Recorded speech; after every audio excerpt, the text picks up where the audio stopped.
कि उमा संहिता के जो 5 अध्याय हैं वो नवरात्रि में गाएंगे। क्यों? नवरात्रि में देवी की उपासना प्रधान मानी जाती है, इसलिए अभी हम एक अध्याय पूरा करने जा रहे हैं। अभी बहुत कुछ देवी के लिए शिव महापुराण में जो कहा है वो कहने का प्रयास करते हैं। ये नवरात्रि के दिनों में माँ दुर्गा की उपासना, आपके कुल देवी की उपासना, उनकी बहुत महिमा रहती है। अलग अलग देवताओं के अलग अलग समय उपासना की जाती है।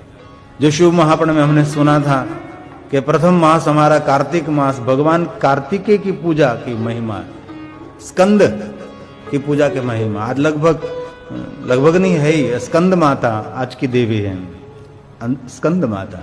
नव दुर्गा जो एक एक दिन होती हैं, शैलपुत्री से लेकर ब्रह्मचारिणी से लेकर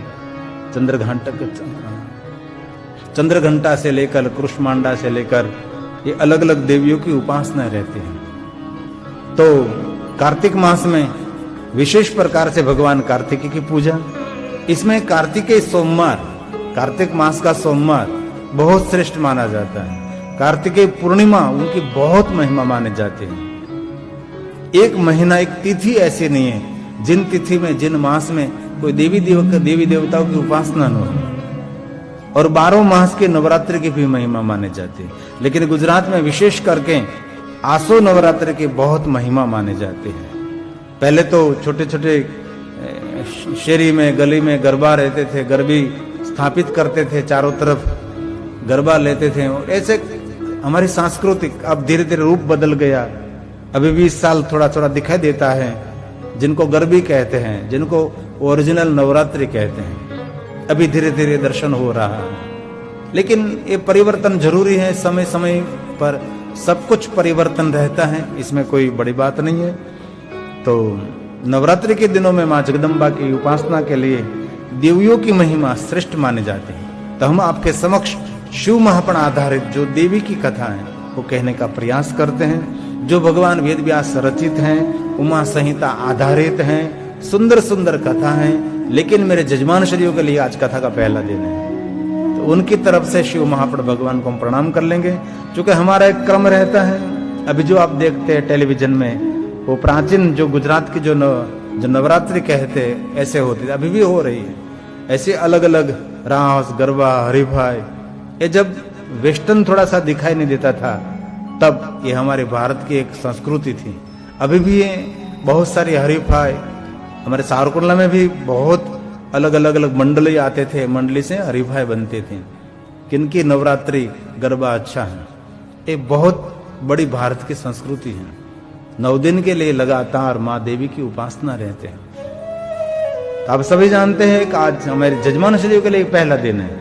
ये 7 दिन की कथा रहेंगी। आज हम जजमान श्रीयों की तरफ से शिव महापुराण आधारित शिव महापुराण भगवान को प्रणाम करेंगे, भगवान व्यास के श्लोक द्वारा। और अंतिम दिन हम आखिरी श्लोक बोल लेते, बीच में बहुत सारी कथा का गायन कर लेते हैं। तो आइए शिव महापुराण भगवान को प्रणाम करेंगे। मेरे जजमान श्रीयों, आपके घर में आपने शिव महापुराण ग्रंथ की स्थापना की होगी और आपके घर में अखंड दीप प्रज्वलित रखेंगे 7 दिन के लिए।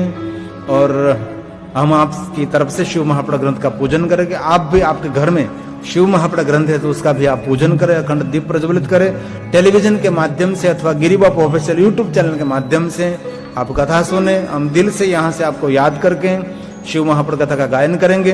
टेलीविजन के माध्यम से करोड़ों शिव भक्त पूरे भारत देश में और बहुत सारे देश में शिव महापुराण कथा का श्रवण करते हैं। तो जजमान श्रीयों, आपके लिए कथा का पहला दिन है, तो शिव महापुराण भगवान को हम आदर के साथ हम प्रणाम करते हैं, भाव भक्ति के साथ। वंदे शिव पुराणं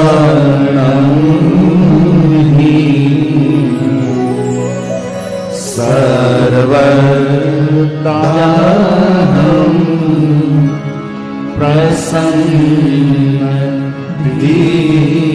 प्रसन्न बुद्धि से शिव प्रसन्नता या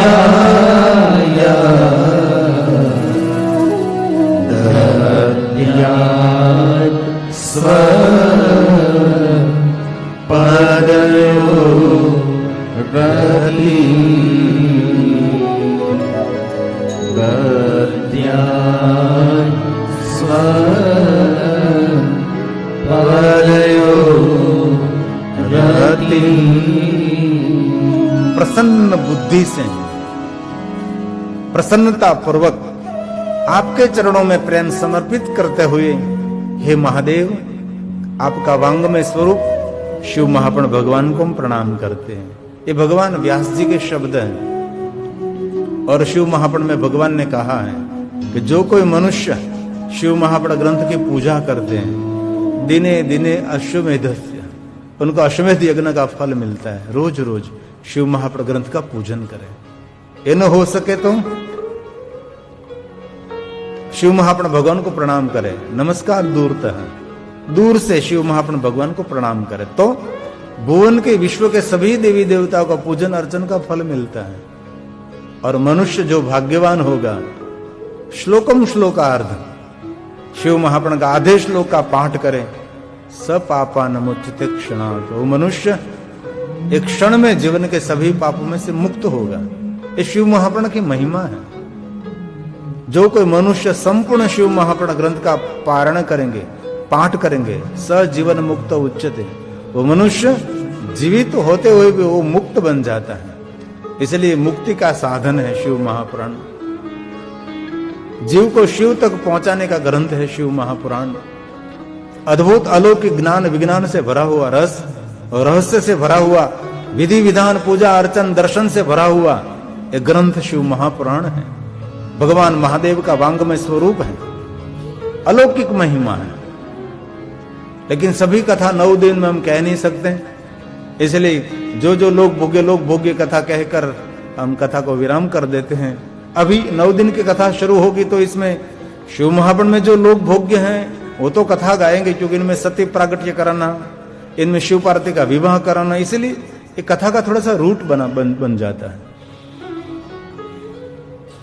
लेकिन ये जो हमने ऑनलाइन प्रसारण किया है, इनमें ज्यादातर हमने जो रेगुलर हम कथा कहते थे वो कथा नहीं कही, और विशेष प्रकार से जो अनसुनी बात रही, अनकही बात रही, वो कहने का प्रयास किया है।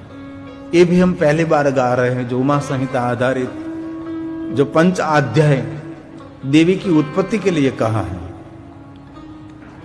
तो कल हमने महाकाली की उत्पत्ति की कथा सुनी और महाकाली भगवान विष्णु के द्वारा प्रकट हुई, विष्णु भगवान के नेत्रों से और उनके मुख में से। ये महाकाली प्रकट हुई, महामाया के रूप में व्याप्त हुई और मधु कैटभ को ये माया से भ्रमित किया, मोहित किया उनको, और भगवान विष्णु को अपनी मृत्यु दिखाने लगे। भला कोई अपनी मृत्यु के कोई बात कर सकता है? लेकिन ये मधु कैटभ ने भगवान विष्णु के आगे अपनी मृत्यु का रहस्य खोल दिया। क्यों खोला? महाकाली ने, महामाया ने उसको मोहित कर लिया है। इसलिए क्या कहना चाहिए, क्या नहीं कहना चाहिए, क्या उचित क्या अनुचित, ये भूल गए। माया के मोह से वंचित होकर और भगवान विष्णु ने मरुस्थल पर जाकर उस दोनों असुरों का संहार कर लिया। अब आगे बहुत सुंदर कहा है, ये आदि, ये भवानी, ये निर्विकारिणी, ये आद्य शक्ति, हे साकार देवी, हे निराकार देवी, हे उमा देवी, ये देवताओं के दुख हरणी देवी, सबको सुख देने वाली देवी, युगों युगों में प्रकट होती हुई देवी। युगे युगे देवी प्रकट होती हैं। जैसे युगे युगे भगवान श्री हरि अवतार लेते हैं, वैसे साथ में ये शक्ति भी अवतार लेती है। जितने भगवान शिव के स्वरूप है, इतने ही शिवा के स्वरूप हैं। जितने भगवान विष्णु ने अवतार लिया, उसके साथ ही महालक्ष्मी ने इतने ही अवतार लिए हैं। कोई देव अकेले नहीं आते, देवी साथ में ही रहती हैं। देव और देवी मिलकर जगत कल्याण, विश्व कल्याण करते, अपने भक्तों का उद्धार करते हैं। इसलिए शिव महापुराण में कहा, हे देवी, तो देवताओं के दुख हरने वाली देवी है। ये श्लोक शिव महापुराण ग्रंथ का है। महर्षि वेद व्यास रचित है और दिव्य ये चरित्र है। एक एक श्लोक मां भवानी, अंबा, जगदम्बा की पूजा मानी जाती है। ये हमारी वांगमय देवी उपासना है। हमने पहली बार ये देवियों पर 9 दिन हम कथा गा रहे हैं। ज्यादातर हम महादेव के ऊपर बोलते रहे, लेकिन देवी पर हम कम बोले। लेकिन इनमें हमने शिव महापणा आधारित जो देवियों का चरित्र है वो थोड़ा सा प्रयास किया है और श्लोकात्मक प्रयास किया है। आइए, श्लोक शिव महापण ग्रंथ का है।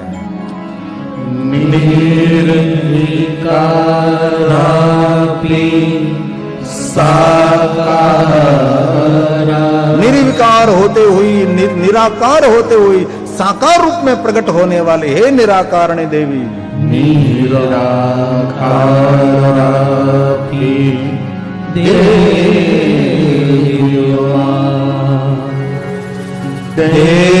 देवानां तापनाशार्थं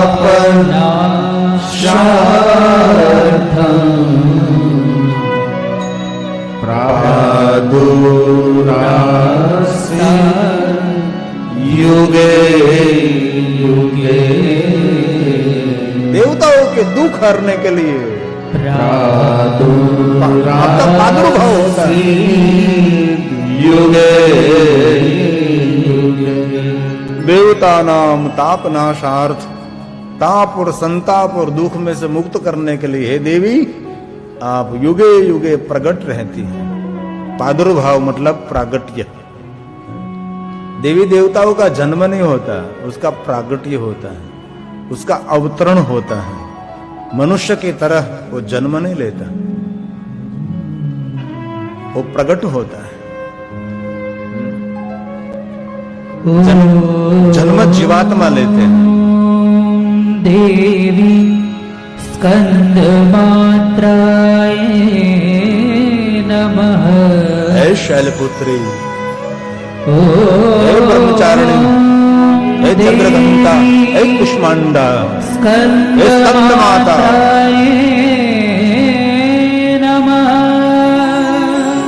हे भवानी, हे सिद्धात्री, सिंहासनगता हे त्रिलोचनी,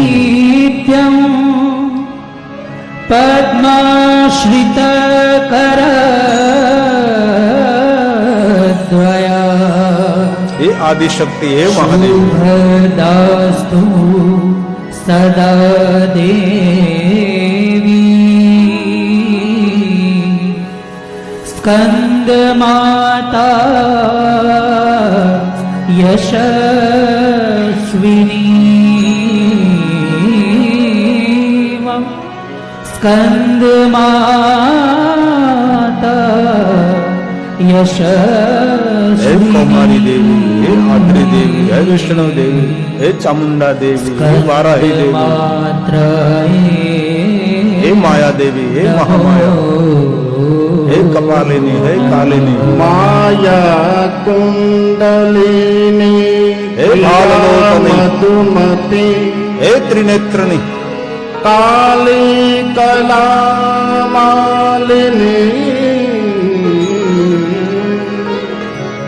मातंगी भाव्याय नमः, अभाव्याय नमः, भवाय नमः, शांभवी नमः, देव माताय नमः, जगत माताय नमः, जगत कारिणी नमः, जगत उद्धारिणी नमः। शक्ति शंकर वल्लभात्रि नयना, वाग्यवादिनी माँ भैरवी। हे मंत्रा देवी, हे तंत्रा देवी, हे सुंदरी देवी, ओंकारे त्रिपुरा परा परमयी माता। हे सर्व विद्या देवी, हे दक्ष पुत्री देवी,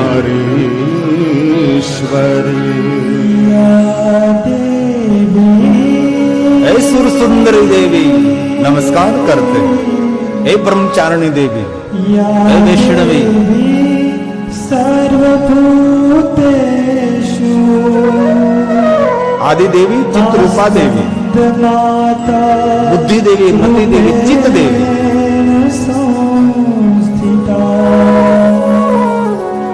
नमस्तस्यै नमस्तस्यै।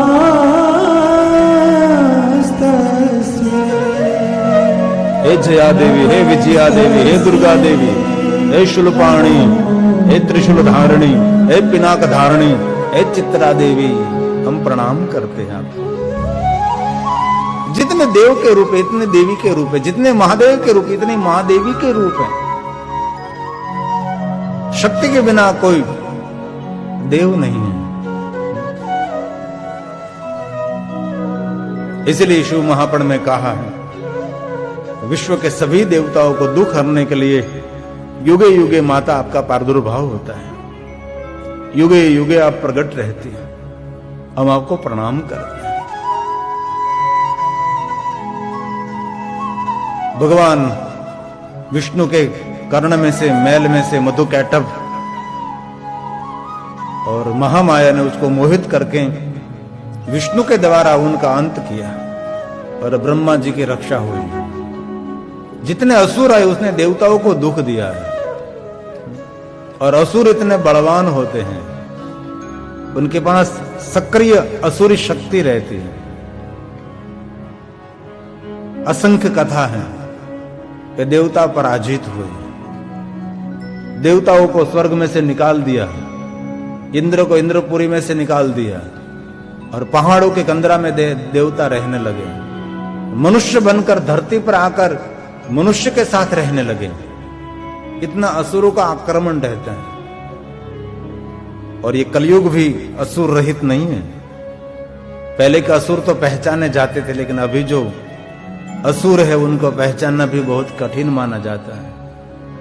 अभी पृथ्वी बहुत सारे असुरों से भरी हुई है, लेकिन उनका अंत करना अब तो वर्तमान में असंभव माना जाता है। लेकिन कोई न कोई युग युग कोई शक्ति आती है तो धरती को असुर रहित करते हैं। इसलिए शिव पुराण में कहा, अपनी इच्छा अनुसार देह धारण करने वाली हे मां आदि शक्ति उन भवानी, आपकी इच्छा के अनुसार आप सर्व ऐश्वर्य लेकर प्रकट होती हैं। कोई भी देव कोई भी देवी जब प्रकट होते तब ऐश्वर्य के साथ प्रकट होते, और हम सबको ऐश्वर्य प्राप्त करना पड़ता है। क्यों प्राप्त करना पड़ता है? क्योंकि जीव ऐश्वर्य रहित है। इसलिए जप तप साधना अनुष्ठान उपासना पुरुषार्थ परिश्रम पवित्रता ईमानदारी नित्यमता को लेकर पवित्रता को लेकर हम सब ऐश्वर्य को धारण करते हैं। ऐश्वर्य मतलब धन संपत्ति वैभव की बात नहीं, एक ऐश्वर्य रूपी आपकी ऊर्जा भी होती है, आपका वाइब्रेशन होता है, आपका एक आभामंडल भी होता है, उसको भी ऐश्वर्य कहा जाता है। कहीं कहीं लोग ऐसे होते हैं उनके पास धन संपत्ति नहीं होती, लेकिन उनकी ऊर्जा, इनका चक्र, ऊर्जा चक्र, तेज चक्र इतना बलवान ऐश्वर्य युक्त होता है। ऐश्वर्य मतलब घर का फर्नीचर, बड़ा बंगला, राजमहल, उसको तो ठीक है, तो सुविधा है। ऐश्वर्य आप में ऐश्वर्य तत्व होना वो ऐश्वर्य माना जाता है।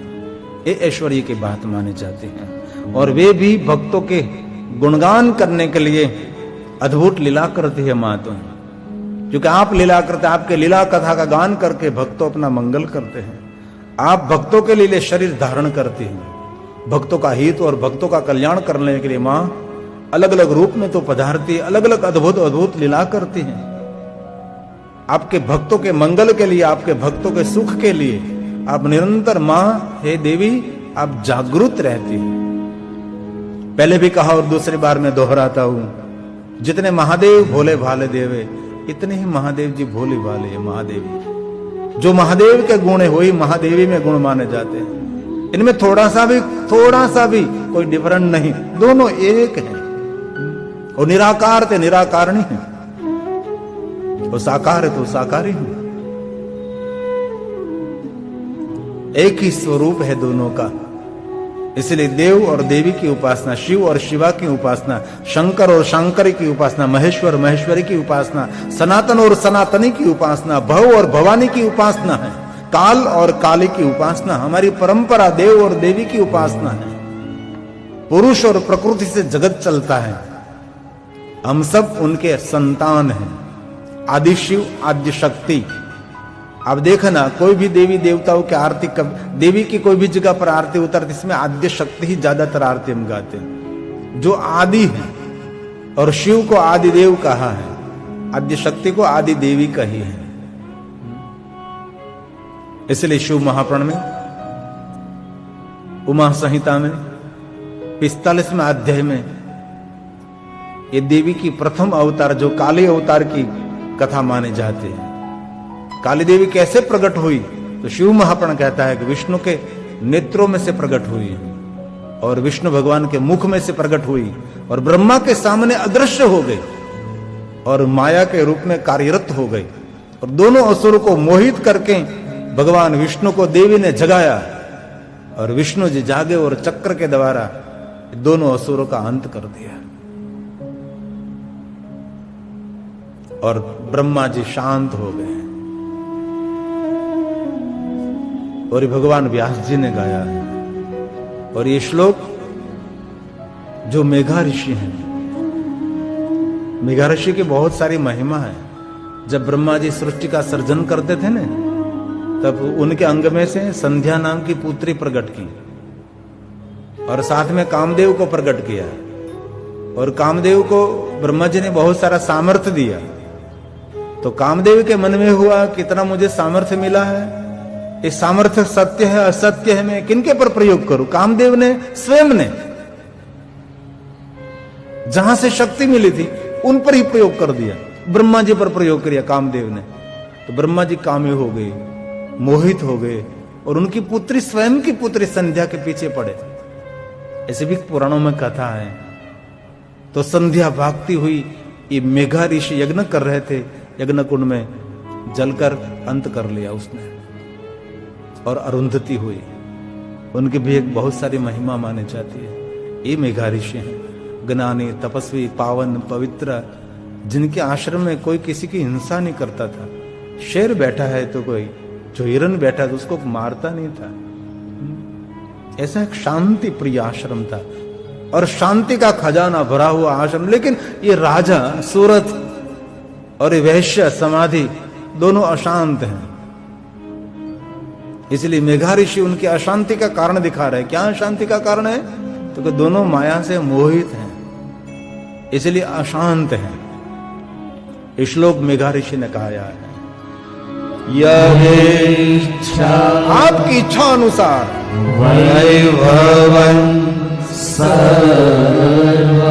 कोई देव कोई देवी जब प्रकट होते तब वैभव के साथ प्रकट होते, ऐश्वर्य के साथ प्रकट होते हैं।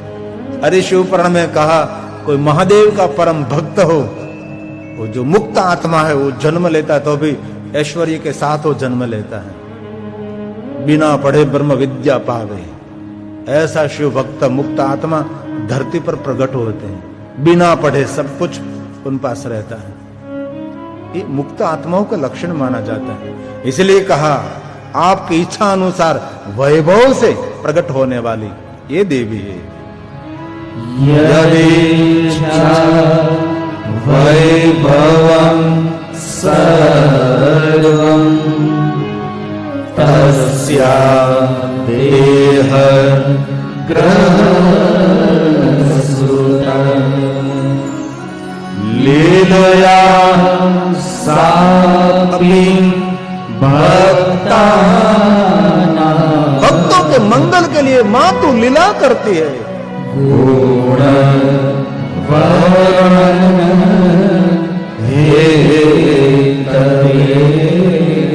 तस्या देह ग्रह स्मृत लीलिया सा अपि भक्तानां गुण वर्ण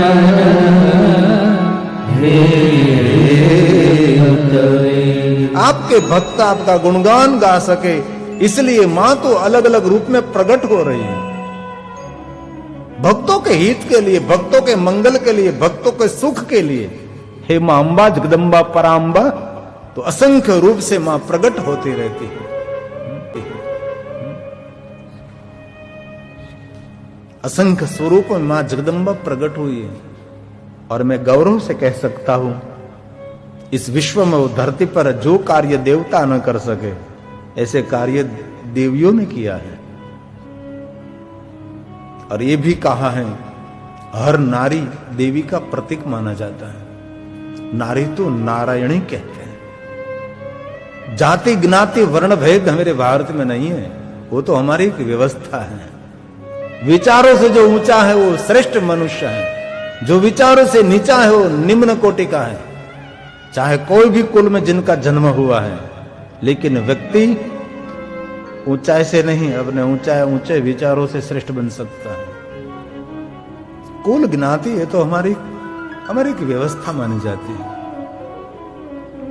हर नारी में अद्भुत शक्ति रहती है, लेकिन बहुत सारे पुरुषों ने नारी को अपाहिज बना दिया। तू कुछ नहीं कर सकते, तू कुछ नहीं कर सकते। अरे नारी जो कर सकती है पुरुष भी नहीं कर सकता। आपको मालूम होगा शायद विदेशों में जो विकसित देश हैं, इसमें कोई भी नारी को, कोई भी बहन को कहना कि आप नहीं कर सकेंगे तो गुनाह बनता है। ये बहुत बड़ा अपमान माना जाता है। ये आपके खिलाफ कुछ भी कर सकते हैं, मेरा अपमान किया उसने। इसलिए कभी विदेश में कोई बहनों को ऐसा नहीं कह सकते आप।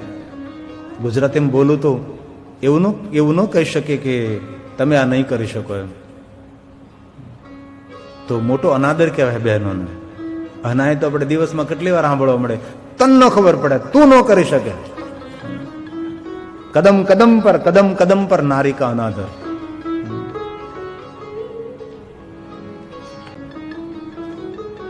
नारी की शक्ति को हम दबा देते हैं. थोड़ा सा खुला, थोड़ा सा बहन बेटियों को फ्रीडम मिलना चाहिए. आपके लड़के को क्यों आप फ्रीडम देते हैं? कहां से आ रहा है, किनके साथ वो बात वार्तालाप कर रहा है, उन पर कोई आपकी निगरानी नहीं. बेटियों के ऊपर निगरानी रखते हैं, जरूर रखनी चाहिए. ये प्रोटेक्शन बहुत आवश्यक है, लेकिन उनकी शक्ति को कभी दबा देना नहीं चाहिए. उनको आकाश में उड़ने दो. उनके जीवन में उनको कुछ करना है तो करने दीजिए. और कौन जीवन में गलती नहीं करता? और कभी आपकी बेटी ने कुछ गलती की है तो उदार बनकर क्षमा भी देनी चाहिए. तब आप स्वयं आपको देखे आपने क्या क्या नहीं किया. इसलिए आदि शक्ति का प्रतीक माने जाती है नारी शक्ति.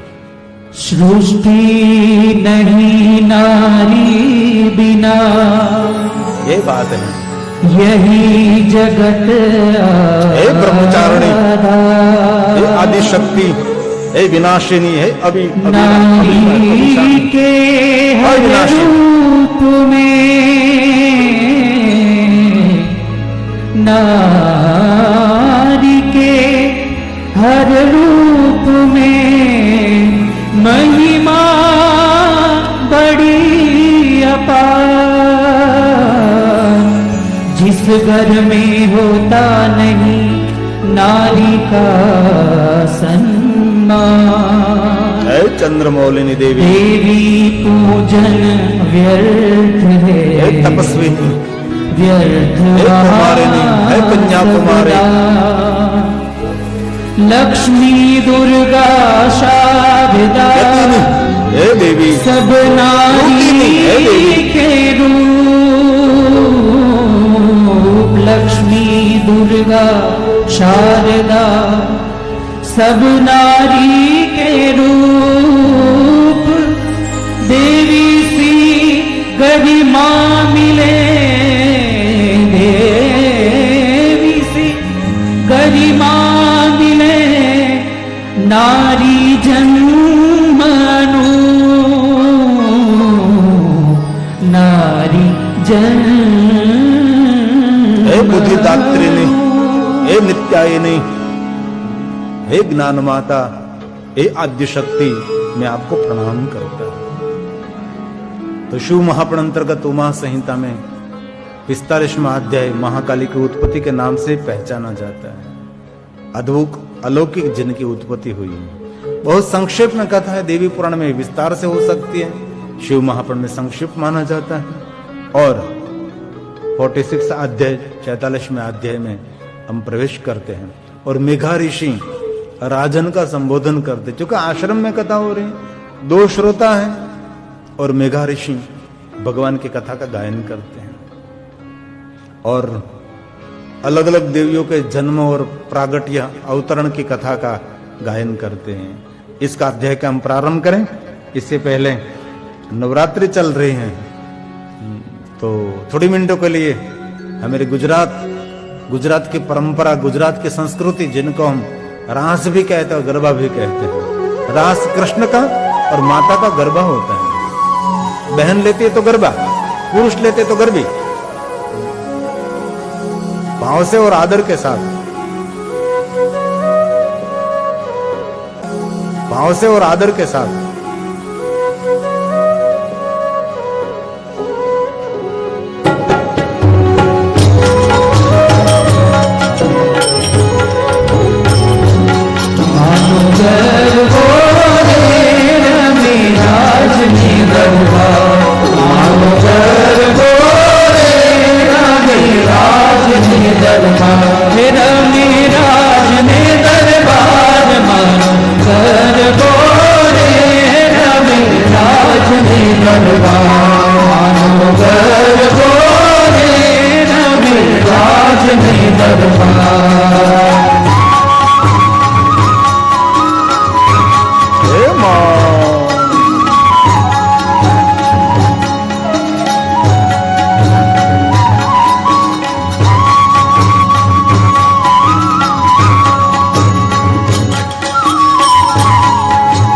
गर्भी कहते हैं उनके,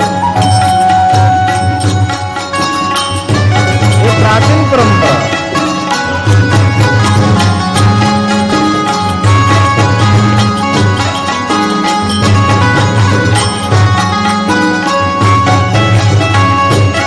हे मां, हे मां।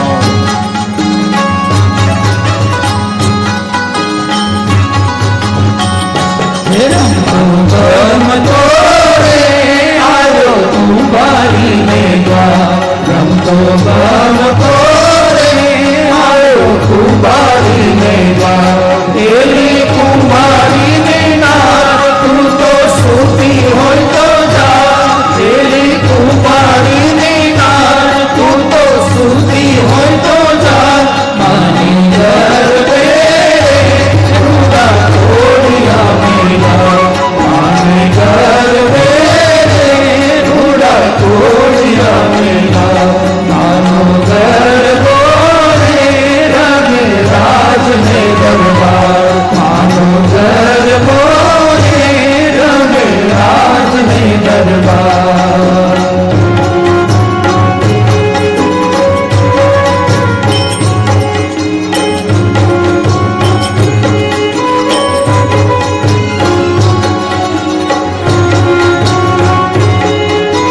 वे आव्या रे लो किया नगर रे आव्या रे लो किया नगर रे आव्या रे लो अंबा मागल वे आव्या रे लो अंबा मागल वे आव्या रे लो नगर रे आव्या रे लो नगर रे आव्या रे लो त्रण त्रण त्रण त्रण गाड़ी पड़े त्रण त्रण बार त्रण गाड़ी पड़े तन तन तन तन ताले बोले तन तन तन तन ताले बोले उगा बड़ा रथ जोड़ा मिलो उगा बड़ा रथ जोड़ा मिलो उगा मना रथ जोड़ा रे लो उगा मना रथ जोड़ा रे लो उगा बड़ा रथ जोड़ा मिलो उगा बड़ा रथ जोड़ा मिलो उगा मना रथ जोड़ा रे लो उगा मना रथ जोड़ा रे लो उगा बड़ा रथ जोड़ा मिलो उगा बड़ा रथ जोड़ा मिलो